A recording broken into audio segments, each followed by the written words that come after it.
Hello, good morning. ഇന്ന് കുഞ്ഞാവയുടെ 28 അപ്പോൾ രാവിലെ തന്നെ ഞാൻ എഴുന്നേറ്റ് ചായയൊക്കെ കുടിച്ച് മുറ്റത്തോട്ട് ഇറങ്ങി. അപ്പോൾ ഈ തലേദിവസം തന്നെ ഞാൻ വന്നിട്ടുണ്ടായിരുന്നു വീട്ടിലോട്ട്. അപ്പോൾ പന്തലും കാര്യങ്ങളൊക്കെ ഇട്ടിട്ടുണ്ടായിരുന്നു. അങ്ങനെ പന്തലൊക്കെ നോക്കി അത്യാവശ്യം വലിയ പന്തലൊക്കെ ആയിരുന്നു ഇട്ടിരുന്നത്. അത് കഴിഞ്ഞപ്പോഴത്തേക്ക് എല്ലാവർക്കും കൊടുക്കാനായിട്ട് വെള്ളം കലക്കണമായിരുന്നു. കുപ്പി തുറക്കാനുള്ള പാടാണ് ഈ കണ്ടുകൊണ്ടിരിക്കുന്നത്. ഒരുവിധം എങ്ങനെയൊക്കെയോ കണ്ടിച്ചൊക്കെ എടുത്ത് ഈ കുപ്പിയൊക്കെ തുറന്നു. അത് കഴിഞ്ഞ് വെള്ളം ഒക്കെ കലക്കി സെറ്റാക്കി. അപ്പോൾ വെള്ളമൊക്കെ ഇച്ചിരി കൂടിപ്പോയിട്ടുണ്ടായിരുന്നു, പിന്നെ അതൊക്കെ സെറ്റാക്കി. അത് കഴിഞ്ഞ് കുഞ്ഞാവെ രാവിലെ കുളിപ്പിക്കാൻ പോവാണ്. അപ്പോൾ വീടിന് അകത്ത് വെച്ച് തന്നെയാണ് കുളിപ്പിക്കുന്നത്, കാരണം പുറത്തോട്ട് ഇറക്കാൻ പറ്റത്തില്ല. പന്തൽ കിടക്കുന്നതുകൊണ്ടും പിന്നെ നല്ല കാറ്റാണ്, പുറത്ത് തീരപ്രദേശമായതുകൊണ്ട് ഭയങ്കര കാറ്റാണ്. അപ്പോൾ അതൊക്കെ കൊണ്ട് തന്നെ കുഞ്ഞാവെ പുറത്തോട്ട് ഇറക്കിയില്ല, അകത്ത് വെച്ച് തന്നെ കുഞ്ഞാവെ കുളിപ്പിച്ചു. അപ്പോഴത്തേക്ക് കുറച്ച് മഴയും കാര്യങ്ങളൊക്കെ പെയ്യുന്നുണ്ടായിരുന്നു, നല്ല കാറ്റൊക്കെ ഉണ്ടായിരുന്നു. പിന്നെ അതെല്ലാം കഴിഞ്ഞപ്പോൾ മൈത്രി മോള് സ്റ്റേജിൽ കയറി ഡാൻസും പരിപാടികളൊക്കെ തുടങ്ങി. സാധാരണ ആൾ കൂടുന്നിടത്ത് ഇങ്ങനെ നിന്ന് ഡാൻസ് കളിക്കുകയൊന്നും ചെയ്യത്തില്ല, ഭയങ്കര നാണമുള്ള കൂട്ടത്തില്ല. പക്ഷേ എന്താണെന്ന് അറിഞ്ഞുകൂടാ, ഭയങ്കര ഡാൻസൊക്കെ ആയിരുന്നു സ്റ്റേജിൽ കിടന്നിട്ട്. അങ്ങനെ ഞങ്ങളെല്ലാവരും കൂടി നിന്ന് അതൊക്കെ കണ്ടു. കുറേശ്ശെ റിലേറ്റീവ്സൊക്കെ വന്ന് തുടങ്ങി. അപ്പോൾ ഞങ്ങളുടെ ആളുകളൊക്കെ വന്ന് തുടങ്ങി. പിന്നെ ഞാൻ പോയി റെഡിയായി. അപ്പോൾ ഈ ടോപ്പ് വന്നിട്ട് ഞാൻ അജുവിൽ നിന്ന് എടുത്തിട്ടുള്ളൊരു ടോപ്പാണ്. അങ്ങനെ കുഞ്ഞാവെ റെഡിയാക്കി. കുഞ്ഞാവെ ഇങ്ങനത്തെ ഡ്രസ്സൊന്നും അങ്ങനെ നമ്മൾ ഇടിയിപ്പിച്ചിട്ടില്ല, കെട്ടുടുപ്പൊക്കെ ഇതുവരെ ഇടിയിപ്പിച്ചിട്ടുള്ളൂ. അപ്പോൾ നല്ല ഭംഗിയുണ്ടായിരുന്നു ഡ്രസ്സിലൊക്കെ കാണാൻ. ഇതൊരു ഡ്രസ് കോംബോ ആയിരുന്നു, അവർക്ക് മൂന്നുപേർക്കും ഒരുപോലെ ഞാൻ സ്റ്റിച്ച് ചെയ്തെടുത്തിട്ടുള്ളതായിരുന്നു. അങ്ങനെ അതെല്ലാം കഴിഞ്ഞിട്ട് ആളുകളൊക്കെ വന്നു തുടങ്ങി. ചെറുക്കൻ്റെ കുറേ റിലേറ്റീവ്സും ഒക്കെ വന്നിട്ടുണ്ടായിരുന്നു, കസിൻസും പിള്ളേർ സെറ്റും ഒക്കെ വന്നിട്ടുണ്ടായിരുന്നു. പിന്നെ അത് കഴിഞ്ഞ് ടൈം ആയപ്പോഴത്തേക്ക് അവർ സ്റ്റേജിലേക്ക് കയറിയിരുന്നു. അത് കഴിഞ്ഞ് കുഞ്ഞാവയൊക്കെ കൊടുത്തു. നല്ല രീതിയിൽ തന്നെ ചടങ്ങും കാര്യങ്ങളും ഒക്കെ കഴിഞ്ഞിട്ടുണ്ടായിരുന്നു.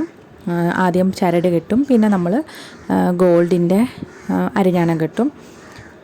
അതെല്ലാം കഴിഞ്ഞ് നെയിമും കാര്യങ്ങളുമൊക്കെ ചെവിയിൽ പറഞ്ഞ് അങ്ങനെ ചടങ്ങും കാര്യങ്ങളൊക്കെ നല്ല രീതിയിൽ തന്നെ നടന്നിട്ടുണ്ടായിരുന്നു.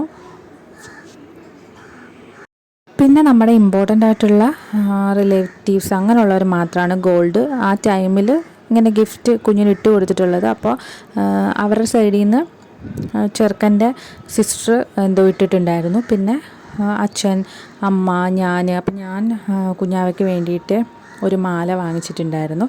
അപ്പോൾ ആ മാലയൊക്കെ ഞാൻ സ്റ്റേജിൽ വെച്ചിട്ട് കുഞ്ഞാവയ്ക്ക് ഇട്ട് കൊടുത്തു. അപ്പോൾ ആൾ കരഞ്ഞിട്ടൊന്നും ഉണ്ടായിരുന്നില്ല, മറ്റേത് ഫുൾ ടൈം കരച്ചിലായിരുന്നു. എന്തോ ഫങ്ഷൻസും കാര്യങ്ങൾക്കും ഒട്ടും പുള്ളിക്കാരി കരഞ്ഞിട്ടുണ്ടായിരുന്നില്ല. നല്ല രീതിയിൽ ആക്റ്റീവായിട്ട് ഇങ്ങനെ ചുറ്റും നോക്കിക്കൊണ്ട് നിൽക്കുകയായിരുന്നു. പിന്നെ അത് കഴിഞ്ഞപ്പോഴത്തേക്ക് പേര് റിലീവ് ചെയ്യുന്ന ടൈമായിരുന്നു. അപ്പോൾ ഈ നെയിമിംഗ് ബോർഡ് വന്നിട്ട് ബ്രദർ തന്നെ, അതായത് സിസ്റ്ററിൻ്റെ ഹസ്ബൻഡ് തന്നെ സ്വന്തമായിട്ട് ക്രിയേറ്റ് ചെയ്തെടുത്തതായിരുന്നു.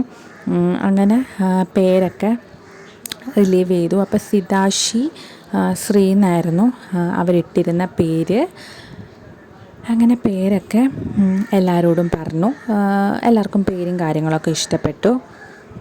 അത് കഴിഞ്ഞപ്പോൾ പിന്നെ ആസ് യൂഷ്വൽ പിള്ളേരുടെ അലമ്പ് പരിപാടി തുടങ്ങി. അവിടെ വീണ സ്പോഞ്ചും കാര്യങ്ങളൊക്കെ പിറക്കി അവിടെ എല്ലാം സ്പ്രെഡാക്കി എല്ലാവരുടെയും തലവഴിയൊക്കെ വാരി എറിയുന്നുണ്ടായിരുന്നു.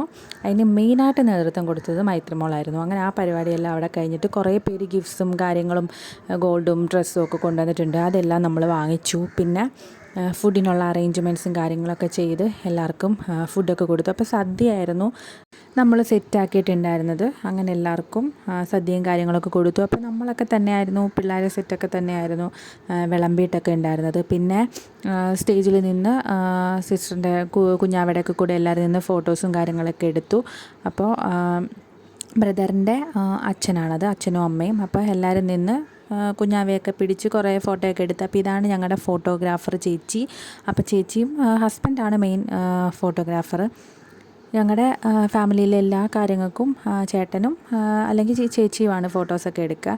പിന്നെ എൻ്റെ ഹസ്ബൻഡ് വന്നിട്ട് നിന്ന് പിള്ളേർ സെറ്റെല്ലാമായിട്ട് അങ്ങനെയും കുറേ ഫോട്ടോസ് കാര്യങ്ങളെടുത്തു. അത് കഴിഞ്ഞപ്പോഴത്തേക്ക് വീണ്ടും പിള്ളേർ അലമ്പ് പരിപാടി, ഡാൻസും പരിപാടിയും ഒക്കെ തുടങ്ങി. ഞങ്ങളെല്ലാവരും ഇങ്ങനെ കസേരയിട്ട് റിലേറ്റീവ്സും ഫ്രണ്ട്സും എല്ലാവരും കൂടി ഇരുന്ന് പിള്ളേരുടെ ഡാൻസും കാര്യങ്ങളൊക്കെ കണ്ടുകൊണ്ടിരുന്നു. അടിപൊളിയായിരുന്നു. പിന്നെ എല്ലാവരും കൂടുമ്പോൾ നമ്മളൊരു പ്രത്യേക വൈബാണല്ലോ, ഫാമിലിയിലുള്ള റിലേറ്റീവ്സ്, കസിൻസ്, അവരുടെ പിള്ളേർ എല്ലാവരും കൂടുമ്പോൾ. അങ്ങനെ ഞങ്ങളെല്ലാവരും കൂടി നല്ല അടിപൊളിയായിട്ട് എല്ലാവരും കൂടി എൻജോയ് ചെയ്തു.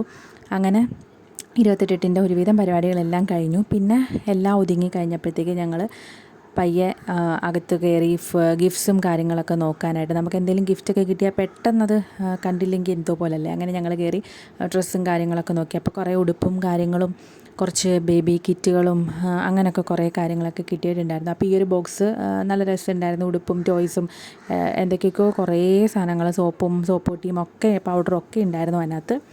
എല്ലാം കഴിഞ്ഞ് പോപ്പീസിൻ്റെ ഈ ഒരു ബോക്സ്, അങ്ങനെ കുറേ ഡ്രസ്സും കാര്യങ്ങളൊക്കെ കിട്ടി. അപ്പോൾ ഞങ്ങൾ ഓരോന്നെല്ലാം തുറന്ന് എല്ലാവരോടും നോക്കി. അത് കഴിഞ്ഞപ്പോൾ കുറേ ഗോൾഡും കാര്യങ്ങളൊക്കെ കിട്ടിയിട്ടുണ്ടായിരുന്നു. അപ്പോൾ ഇത് വന്നിട്ട് നമ്മുടെ സൈഡിൽ നിന്ന് കിട്ടിയിട്ടുണ്ടായിരുന്നതാണ്. പിന്നെ അങ്ങനെ അടിച്ചു പൊളിച്ചു 28 കഴിഞ്ഞു. അപ്പോൾ ഇത്രയുള്ള വീഡിയോ ഇഷ്ടപ്പെട്ടാൽ ലൈക്ക് ചെയ്ത് സപ്പോർട്ട് ചെയ്യാം.